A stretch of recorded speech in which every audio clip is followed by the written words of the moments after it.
was the last time you took a good look at the kind of equipment law enforcement officers are using in your town? Do your city cops carry a baton or a sidearm? Maybe they keep a shotgun in their cruiser, or maybe they drive around in a militarized armored assault vehicle. What I'm getting at is that the line between local police officers and battlefront soldiers has slowly been blurring over the last decade, aided by more than $34 billion in federal grants by the Department of Homeland Security.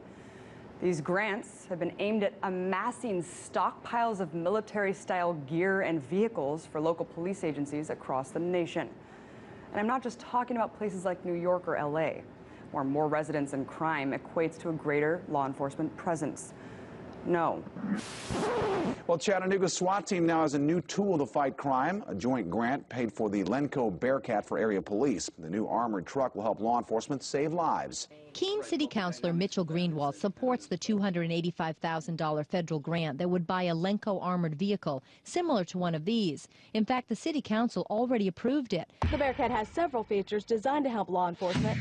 It can fit 10 to 12 fully equipped SWAT members inside.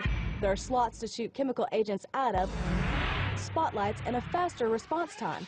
An outside intercom system allows negotiators to work closer to the action. What you just saw is a perfect example. It's towns like Springfield, Ohio, who've been arming their sheriff department with $20,000 in war toys that are usually reserved for the front lines of Afghanistan, or other small towns that are picking up big guns for their local police stations. Chemical agents, a spinning turret, and military armor. Yeah, because that's exactly what small-town neighborhoods need.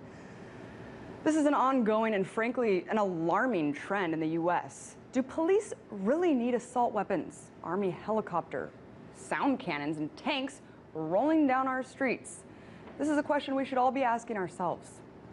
Look, guys, the fact of the matter is that while police may still be overstepping their authority in the same way they did 50 or 60 years ago, they certainly look a hell of a lot different now. Check this out. It's an infographic displaying the evolution of police gear over time. Look at the officer on the left, armed with a billy club and a gas mask to disperse protesters at the 1968 DNC in Chicago.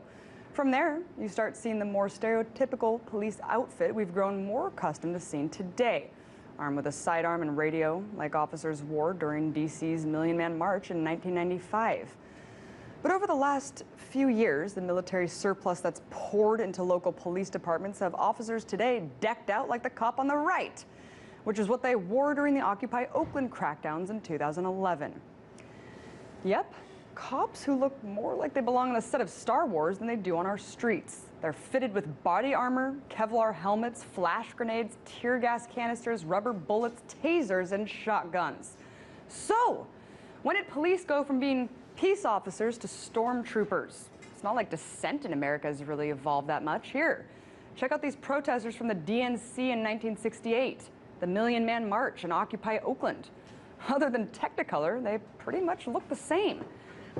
What this trend really signifies is a slow transformation into a military police state. We now have police dressed like Army Special Forces, driving armored tanks and holding assault rifles, the sight of which alone is enough to terrify innocent people into submission. The militarization of local police departments is not only changing the way peaceful communities once looked, it's also bringing the battle mentality to our neighborhoods. We may not see police as a threat to us now, but when peace officers are geared up like soldiers, they'll eventually act like they're going to war.